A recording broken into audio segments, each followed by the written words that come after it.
Hello everyone, আজকে চলে এসে একটা নতুন ব্লগ নিয়ে। আজকে ফ্রাইডে, তো সরস্বতী পুজো আমাদের রোববার। তো এই দেখো আমি চলে গেছি ঠাকুর কিনতে।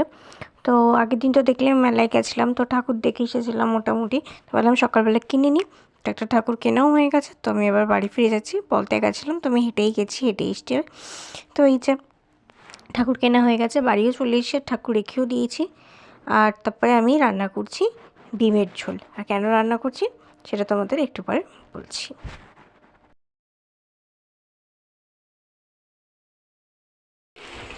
ঠাকুর তো দেখলাম, ঠাকুর আনতে গেছিলাম। তো ঠাকুর আনার পরে আমাদের গ্যাস শেষ হয়ে গেছে, তো বাবা গ্যাস লাগিয়েছে, গ্যাসে একটু প্রবলেম হচ্ছে।